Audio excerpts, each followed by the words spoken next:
দ্বিতীয় প্রশ্ন ছিল এখানে যে আমাদের কতজন পুলিশ সদস্য এখন পলাতক আছে। ফেনী জেলাতে আসলে কোনো পুলিশ সদস্য পলাতক নাই।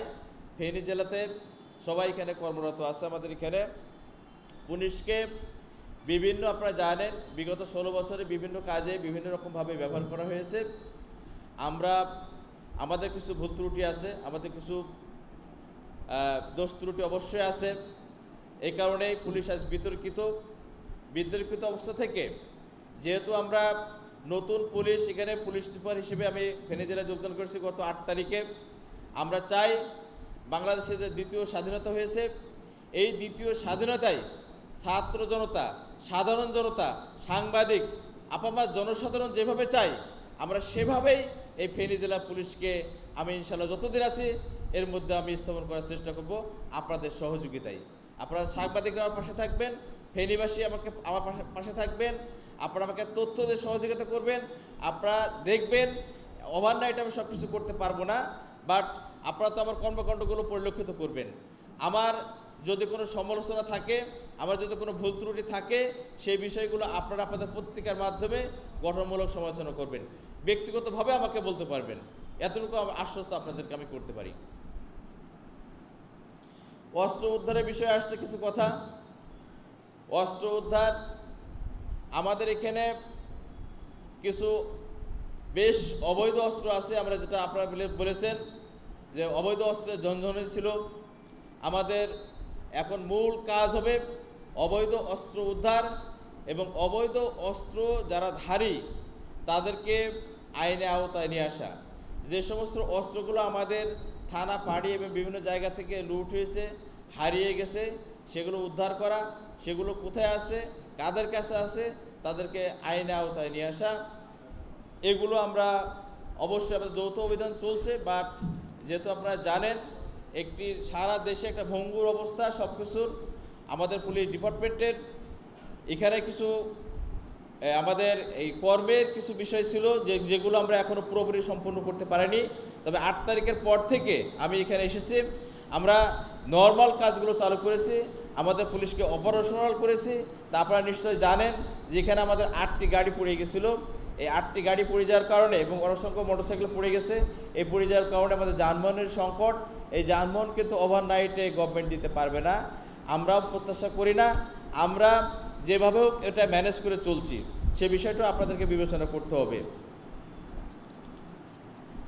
যানজটের কথা উঠে আসছে, আপনারা লক্ষ্য করেছেন আমি এসে ফেনী শহরে এসে যেটা আমি দেখেছি যে যানজটে মানুষ অনেক কষ্ট পাচ্ছে, ফেনীবাসী অনেক কষ্ট পাচ্ছে। সেই কারণে আমি প্রথমেই কিন্তু 0 পয়েন্টে যে জায়গাটা মূল জায়গা, এই জায়গায় আমি নিজে দাঁড়িয়ে 2 দিন ডিউটি করেছি। এই যানজটের সমস্যা কিন্তু একা পুলিশ সুপারের পক্ষে নিরসন করা সম্ভব না। আমি ডিসি মহোদয়ের সাথে কথা বলেছি এখানে, এবং আমাদের যে পৌরসভার প্রশাসক যিনি আছেন ওনার সাথে আমাদের কথা হবে। এবং আমার ট্রাফিক ডিপার্টমেন্টকে বলা হয়েছে যে সমস্ত স্টেক হোল্ডার আছে এই যানজটের সাথে জড়িত, সে সমস্ত স্টেক হোল্ডারের সাথে আমরা প্রাইমারি পর্যায়ে আলোচনা শেষ করেছি।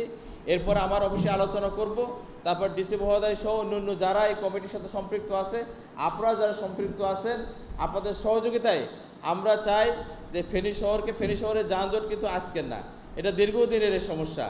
ওভারনাইটের সমাধান করা যাবে না, যতটুকু সহনীয় মাত্রায় নিয়ে আসা যায় সেটা আমার দিক থেকে সর্বোচ্চ চেষ্টা থাকবে।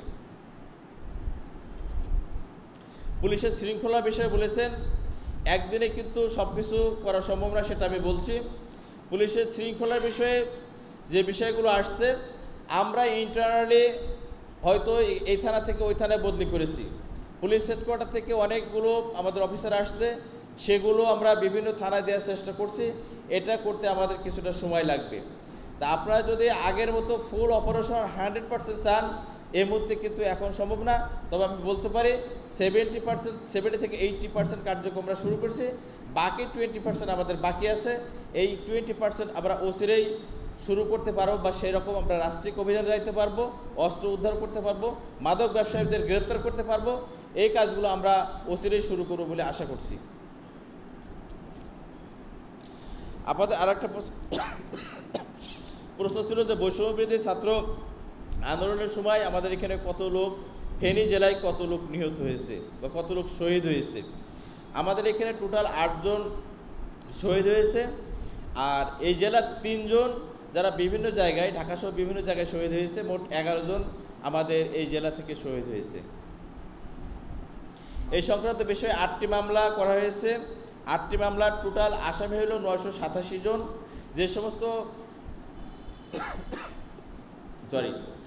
যে সমস্ত অস্ত্রধারী সন্ত্রাসী এই মামলার আসামি হয় নাই, সে সমস্ত ব্যক্তিকে তদন্তের মাধ্যমে আমরা তাদেরকে আসামি করার ব্যবস্থা এখানে করব।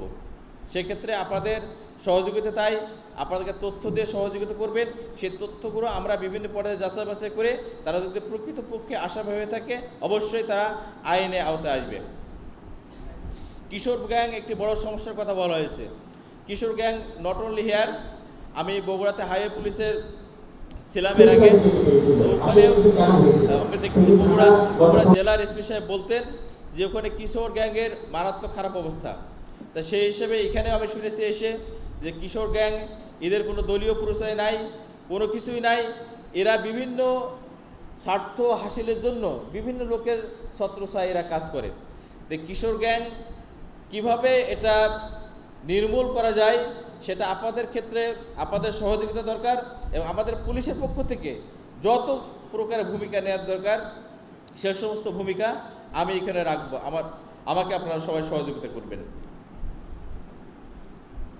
মাদক অভিযানের বিষয়ে বললাম। সরি, আমার একটু ঠান্ডা লাগছে তো এই জন্য কথা মাঝে মাঝে বেঁধে যাচ্ছে। 4ই আগস্টের বিষয়ে যে তদন্ত হওয়ার কথা, আমরা একটা তদন্ত টিম গঠন করেছি এখানে।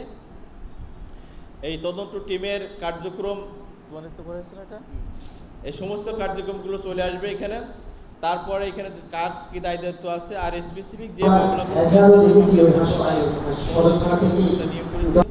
তদন্তকারী কর্মকর্তার বিষয়ে যদি কোনো গাফিলতি পরিলক্ষিত হয় আপনাদের কাছে, সে তথ্যগুলো আমাকে অবহিত করবেন। আমি সেখানে আমার আইনি প্রক্রিয়ায় যথাযথ ব্যবস্থা গ্রহণ করব। যদি তদন্তকারী কর্মকর্তা এখান থেকে চেঞ্জ করার দরকার হয় সেটাও আমি করব।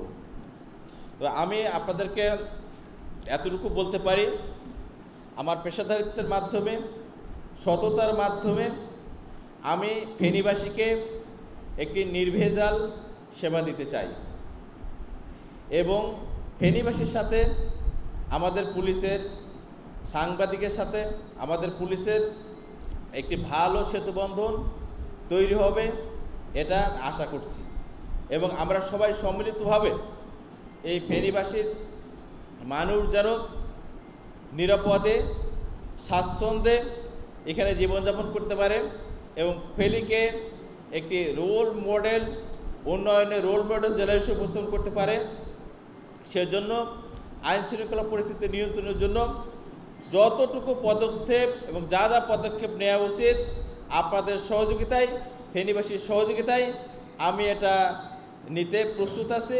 আপনারা আমাকে সবাই সহযোগিতা করবেন। ধন্যবাদ সবাইকে।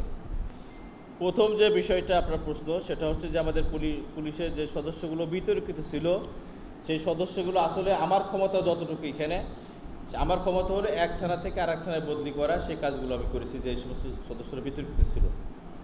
আর আমাদের অফিসার ইনচার্জ সহ যে সমস্ত সদস্যদের পরিবর্তন করা দরকার সে কাজটা এখন আমরা করতে পারি নাই।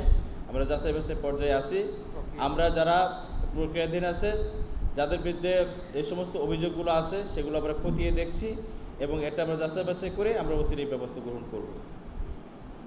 দ্বিতীয় বিষয় হলো যে আপনারা পুলিশের যে গুলি করার বিষয়টা বলেছেন যে পুলিশ এখানে গুলি করেছে কিনা, এই বিষয়টি আমাদের যেহেতু তদন্ত কমিটি তৈরি করা হয়েছে, তদন্তের মাধ্যমে কমিটি যে রিপোর্ট দিবে সেই কমিটির মাধ্যমে আমরা জানতে পারবো যে আসলে এখানে পুলিশ কোনো গুলি করেছে কি না করেছে, সেই বিষয়গুলো আমরা তদন্তের মাধ্যমে জানতে পারবো। তদন্ত কমপ্লিট না হওয়া পর্যন্ত এখন আমরা এই বিষয়ে কোনো সিদ্ধান্ত দিতে পারছি না আপনাকে। আমাদের স্যারের ক্যাপাসিটিতে যেটা এটা আমার ক্যাপাসিটিতে বিভিন্ন থানায় আমরা দিয়েছি, এই মুহূর্তে আমার মনে নাই।